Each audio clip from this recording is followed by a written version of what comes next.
in the course of the day. Here in the studio, we continue our conversation on the role of citizen participation in the public resource management of the country. And the Office of the Auditor General is now coming up with a new approach dubbed the Citizen Accountability Audit, one that will see citizens play a key role in public resource management in the country. In studio for this conversation, we have Crispin Odwor, who is a consultant on social accountability to my far right.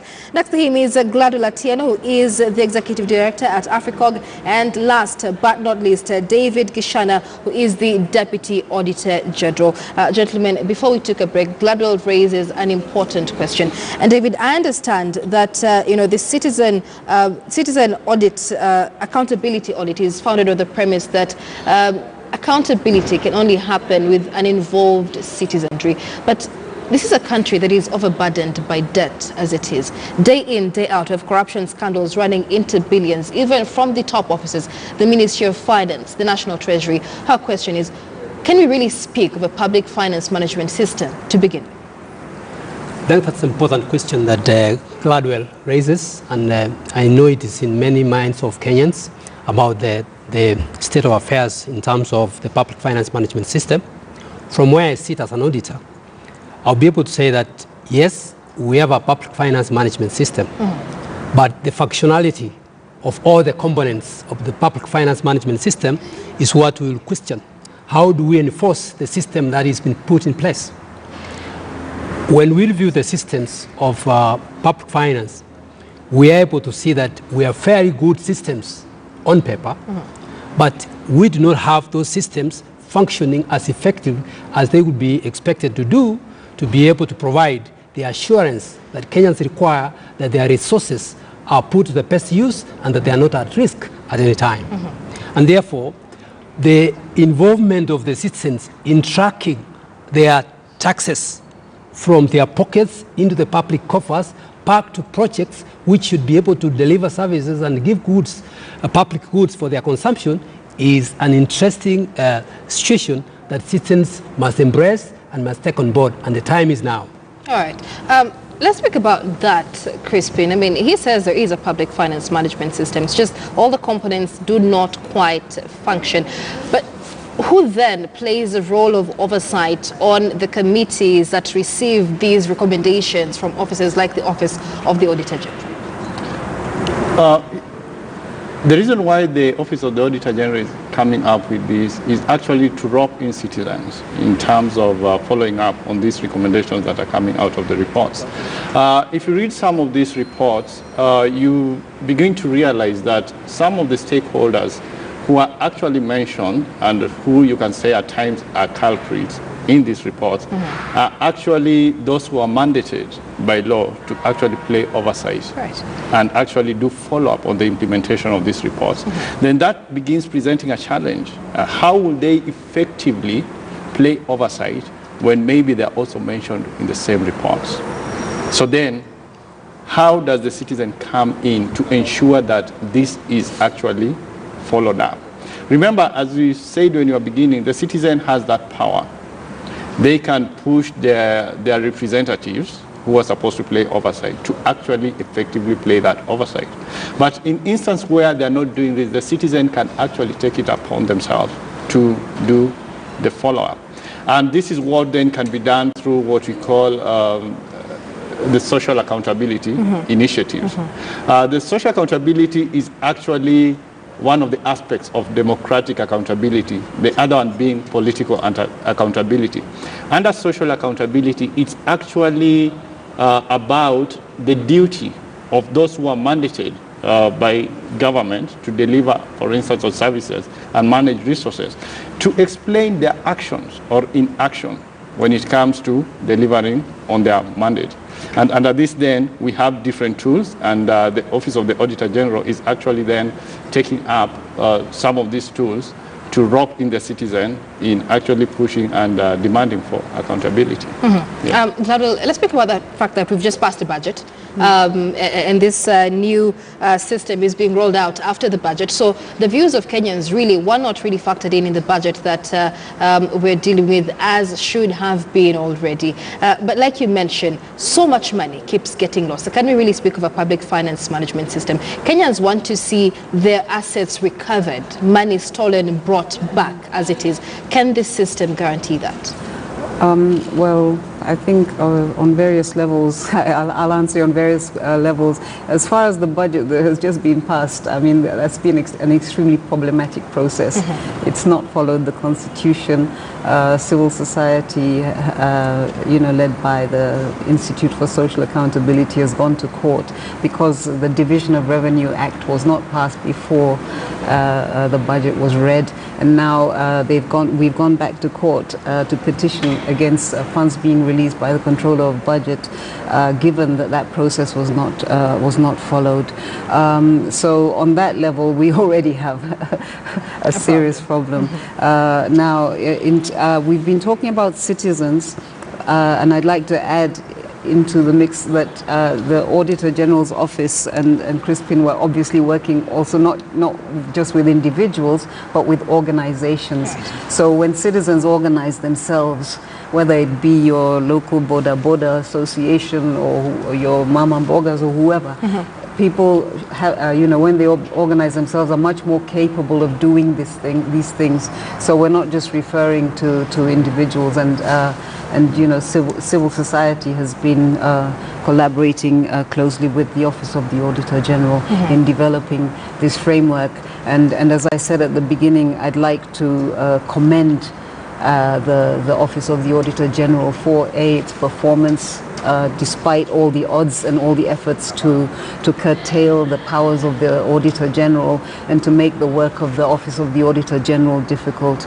I think this is an institution which we support, and which is why we are engaged in this framework. So just to underline the point that organized citizens, for example, civil society organizations that explain these issues, that break down the Auditor General's reports to the public and say, this is what this report says, this is what you should have got. Have you actually got it? And then draws citizens in. I think that's obviously an extremely positive development in terms of this framework, and I think the Office of the Auditor General should be given the resources to do this and to do this work and continue to do the good work that it's doing.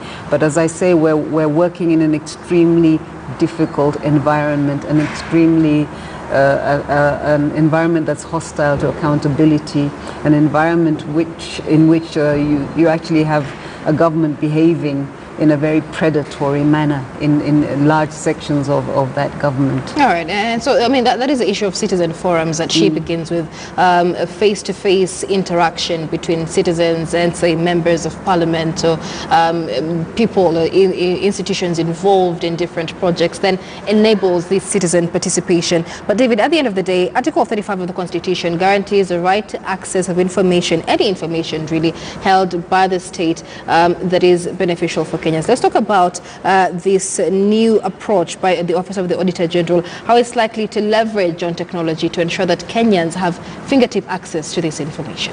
Thank you very much. It's true that the Office of the Auditor General has tried to modernize the way auditing is done to ensure, first and foremost, that we are able to produce reports on a timely basis that then provides benefit to the citizens so that issues can be followed when they are really right hot. But secondly, the cost of audit is also high because you have a number of audit teams spread all over the country through the projects. But these numbers and even the facilities to equip them to be all over the projects across the country is not possible. Therefore, to enhance the efficiency of this audit process, leveraging on technology will be a very critical item. And at the moment, the office has moved to a process where the staff currently are working on an audit management system, which provides that you can be in Mandera and I am in Nairobi. I am able to see what my staff is doing in Mandera while I am in Nairobi. So I am able to provide guidance, I'm able to provide support, and the audit is meant to be completed earlier. For the citizens, we are looking at creating a portal where a citizen in Budalangi, for example, will walk into a project and see that this project is not running the way it's supposed to run based on the information that we have already shared with them. And they will be able to pick up their phone and they will be able to either take a picture of that project and send it to us on the portal. And in our back office, we'll be able to look at that information. If we find that the information is factual and is sensitive, we will be able to verify with our regional audit staff who will be based in Kakamega, for example. They'll be able to get to the ground and be able to see this. Once we validate that report, then it's published. And the duty bearer will then be able to sit together with the citizens and talk about it.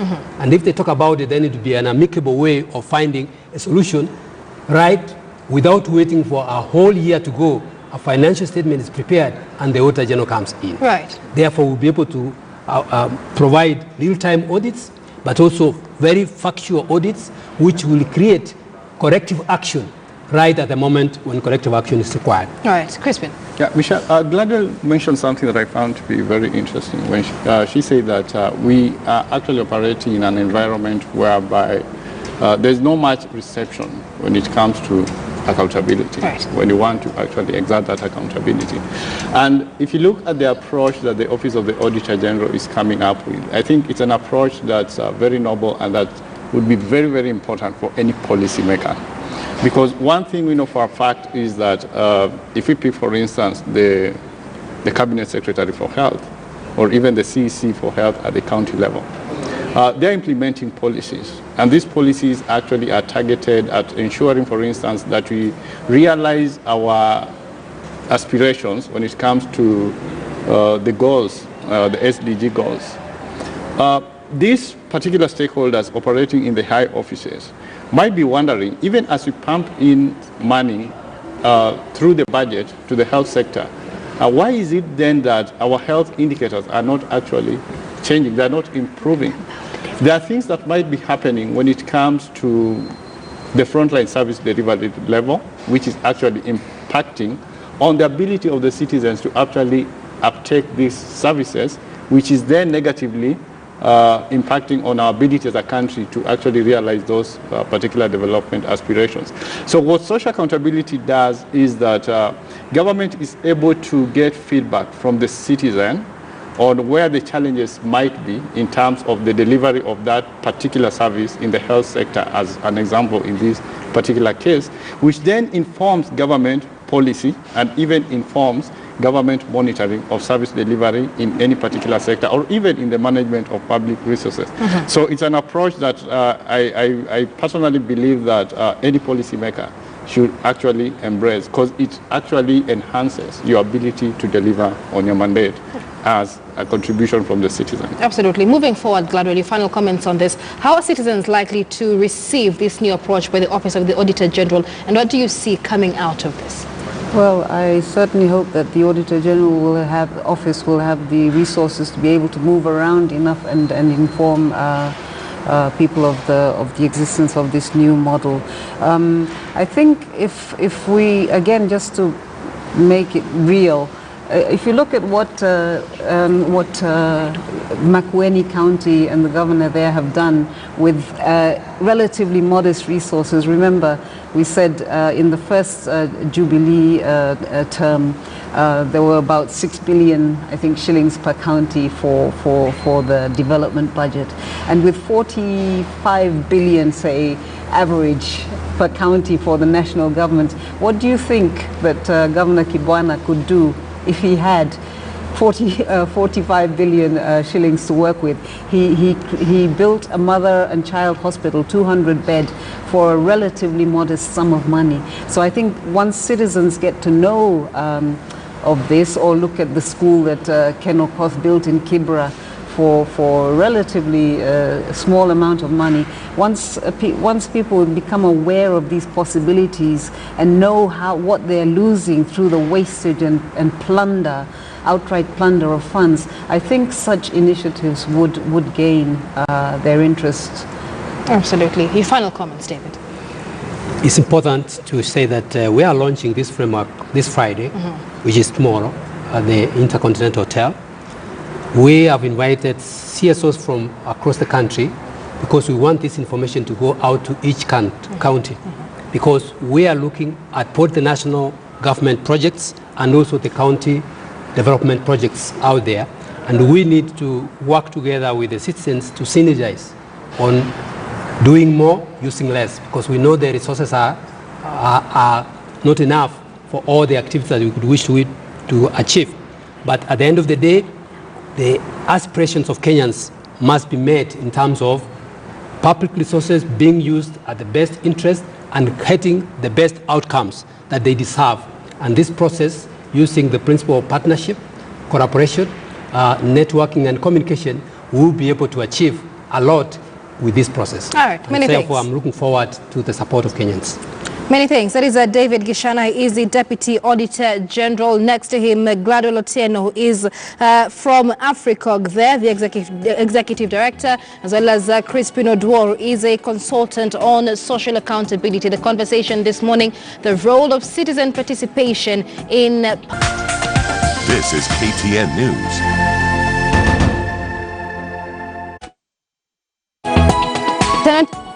News Center this morning, but still to come.